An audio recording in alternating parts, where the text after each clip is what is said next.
اللہ الرحمن الرحیم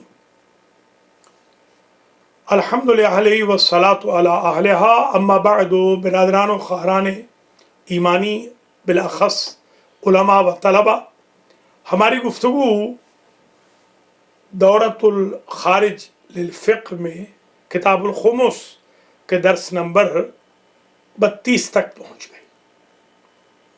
درس نمبر 32 میں ہم یہ عرض کریں گے کہ ایک مسئلہ ہے کہ اگر ملکیت ہو معدن والی جگہ کسی اور کی اور کوئی اور وہاں سے معدن نکالے تو وہ معدن کس کی ہوگی اور خمس کس پر ہوگا؟ یہ تو طے کر چکے ہیں ہم کہ اگر شخص فی ملک شخصی مخرج ہو تو ھذا ملک لہ ویجب علیہ الخمس۔ یہ بھی بحث ہے کہ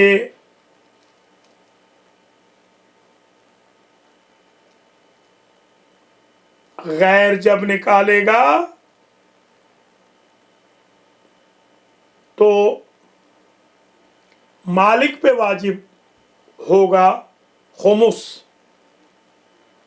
مخرج پہ نہیں، اور یہاں بغیر استثناء معان ہوگا، معونہ نہیں نکالا جائے گا۔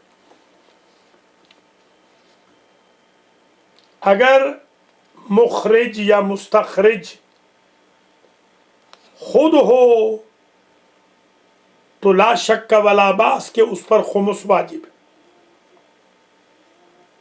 اگر من ملک شخصی لغیر ہی ہو لا یجب علیہ الخمس حتی لا یملک۔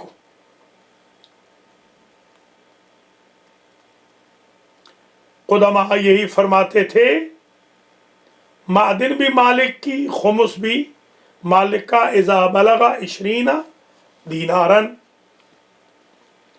من ارض عامت المسلمین ہو یا ملک الامام ہو کا اراضی الموات احیاء کے لیے اس کی بحث بعد میں کریں گے۔ آج صرف یہ بحث کرتے ہیں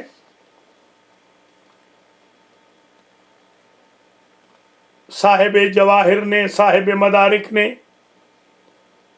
قدماء کی طرح یہی کہا ہے کہ اگر غیر نکالے معدن بھی مالک کی نہ مخرج کی، خمس بھی مالک پر، اور لا یستثنیٰ من المعدن معن۔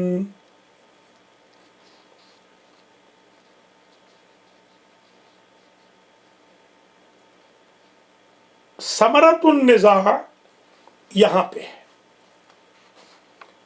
کہ مالک کی ملکیت تحت الثری سے الی السماء ہے یا بیسمنٹ تک ہے اور 1 فلور تک ہے، سرداب تک اور طبقہ واحد تک۔ یہاں یہ بحث ہے اگر کسی شخص نے 20 گز نیچے یا 200 گز نیچے سونا نکال لیا، یہ بھی اسی مالک کا ہے، کیا وہ 200 گز نیچے زمین اسی کی ہے، اسی کی ملکیت و حیازت ہے، یا بیسمنٹ کے بعد، سرداب کے بعد، زیر زمینی کے بعد الملک للہ ہے، ویسے تو سارا ہی الملک للہ ہے، یہ ایک اہم بحث ہے۔ جو قائل ہوئے ہیں کہ تحت الثری سے لے کر الی السماء مالک کی ملکیت ہے، تو ان کے بقول تو جہاں سے بھی معدن نکلے لیس للمخرج وہذا ملک للمالک ویجب علی المالک الخمس بدون استثناء المعونہ۔ اور اس پر وہ دلائل بھی لائے ہیں۔ پہلی دلیل تو لائے ہیں کہ والعرف قاضٍ، کہ عقلاء کی سیرت یہی رہی ہے، عقلاء یہ کہتے ہیں کہ الارض وبطونها وتخومها وحتى هواؤها ملک للمالک۔ یہ عقلاء حتیٰ حضور کے دور میں اور ائمہ کے دور میں بھی لا فرق بین الظاہر والباطن کے قائل تھے۔ یہ ان کی دلیل ہے جو کہتے ہیں کہ اوپر آسمان تک، نیچے تحت الثری تک، ساتوں طبق اوپر ساتوں طبق نیچے۔ عقلاء یہ کہتے ہیں کہ مالک کی زمین ہے، لہذا وہ یہ کہتے ہیں کہ کوئی بھی مخرج ہو، کسی بھی ذریعے سے ہو، خمس واجب ہوگا مالک پر، اور ملکیت بھی معدن مالک کی بن جائے گی۔ ایک اور دلیل بھی انہوں نے دی ہے کہ کعبہ کس طرح، کعبہ تحت الثری سے لے کے آسمان بیت المعمور تک کعبہ ہے کہ نہیں، بیت العتیق سے بیت المعمور جیسے کعبے کی فضا ہے، اسی طرح ملکیت کی فضا ہے۔ یہ انہوں نے دوسری دلیل یہ دی، اور اس میں باقاعدہ روایات بھی لائے ہیں۔ مثلا صلیت فوق ابی قبیس، عبداللہ ابن سنان نے کہا کہ میں نے جبل ابو قبیس پر نماز پڑھی۔ امام سے پوچھا کہ سرکار یہ بتائیں، امام صادق آل محمد علیہ السلام سے، کنت متوجہا الی الکعبہ، رخ میرا کعبہ ہی کی طرف تھا مگر میں کعبے سے اونچا تھا۔ فرمایا انہا قبلۃ من موضعها الی السماء، کتب اربعہ میں سے تہذیب میں اور حر حملی کی وسائل میں یہ روایت درج ہے۔ دوسری روایت میں ہے جب سائل نے کہا کہ سرکار میں نے پوچھنا ہے کہ نیچے کہاں تک اوپر کہاں تک کعبہ ہے، تو امام نے فرمایا اساس البیت من سابع السفلا الی السماء، یعنی الی السماء العلیٰ۔ امام نے فرمایا کہ نیچے جہاں تک ساتویں طبق تک چلے جائیں، اوپر بھی بیت المعمور تک چلے جائیں، آسمانوں تک، یہ سب کا سب کیا ہے، قبلہ ہے۔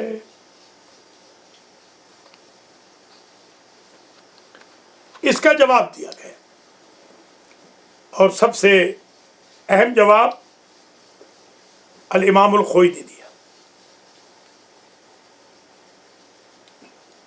المستمسک میں، دونوں کا جواب دیا انہوں نے بھی اور ہمارے استاد محترم نے بھی۔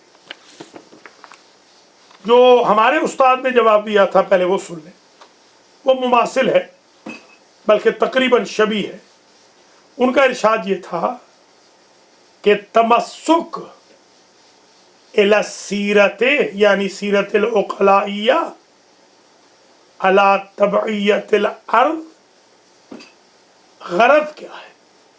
انہوں نے فرمایا غرض احیاء الارض ہے یا صرف عقلاء کا حکم ہے؟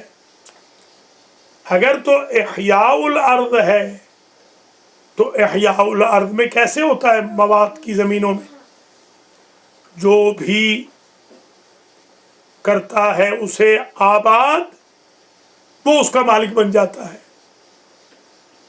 مگر وہ ساتوں طبق کا مالک تھوڑی بنتا ہے یا آسمان تک کا مالک تھوڑی بنتا ہے۔ اور ہمارے استاد محترم نے بہترین یہ کہا تھا کہ جب جہاز اڑتا ہے تو کیا پھر آپ سے اجازت لی جاتی ہے؟ وہ تو پھر آپ کی بھی فضا میں آپ کی ملکیت میں اڑ رہا ہے، تو سارے جہازوں کا اڑنا تو غصبی ہو جائے گا۔ کیا جمہوریہ اسلامی میں جو ایئر لائنز والے ہیں وہ اجازت لیتے ہیں آپ سے؟ تو گویا یہ قرین قیاس نہ ہوا۔ اور یہ جو عقلاء کا صرف کہنا ہے، یہ اس لیے بھی ہم نہیں مانتے کہ قصد حیازت و قصد احیاء الارض حل تتفرع سائر التملکات، ایسے تو کبھی نہیں ہوا کہ مواد کو آپ جائیں اور آباد کریں اور آپ کہیں کہ میں یہاں سے آسمان تک اور تحت الثری تک مالک بن گیا ہوں، یہ تو کبھی بھی نہیں ہوا۔ یہ عقلاء کا کہنا بالکل درست نہیں عملاً۔ فرض تو خیر محال ہوتا ہی نہیں، فرض محال بھی محال نہیں ہوتا۔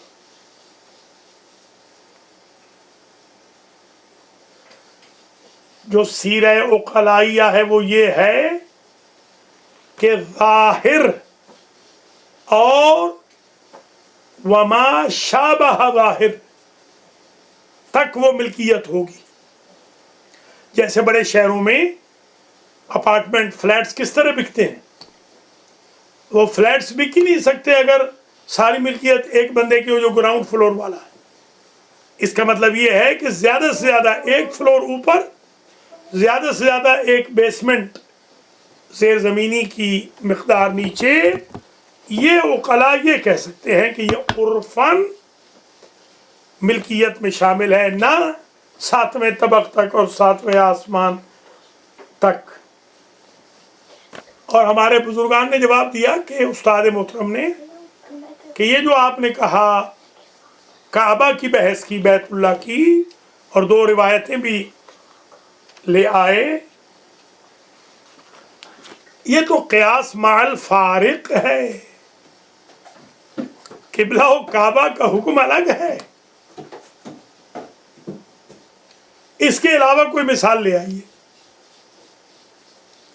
مینا میں مثلا قربانی میں لے آئیے کہ اگر کوئی بندہ جہاز میں قربانی کر لے اوپر، تو کیا وہ جہاز والی قربانی اگرچہ وہ محاذی مینا ہو یا کوئی سپوز ڈگنگ کرتا کرتا ساتویں طبق تک پہنچ گیا، وہاں جا کے اگر وہ بکرا ذبح کر لے تو یہ پورا ہوگا، یا سرفس پہ، عرض پہ، سطح پہ کرنی ضروری ہے؟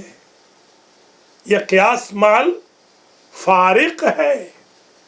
آپ تو دوسرے طبقے پہ، سیکنڈ فلور پہ طواف کو جائز نہیں قرار دے رہے، تو یہ کیسے ہے کہ آپ طواف کو سیکنڈ فلور پہ آپ اشکال کر رہے ہیں، بیسمنٹ میں آپ اعتراض کر رہے ہیں، سائی میں آپ اعتراض کر رہے ہیں؟ ٹھیک ہے، التوجہ الی القبلہ نماز میں بالکل درست ہے، تحت الثری والا بھی اور السما والا بھی بالکل ادھر ہی پڑے گا، بیت العتیق کی طرف یا بیت المعمور کی طرف، بالکل درست ہے، یہ ہم مانتے ہیں۔ مگر اس کے علاوہ کوئی ایک مثال لے آئیے، کوئی ایک مثال آپ بتا دیں۔ لہذا یہ جو احکام ہیں یہ احکام توقیفی ہے۔ ہمارے مدعا کو ما نحن فی میں نہ کعبہ والی مثال ممد و معاون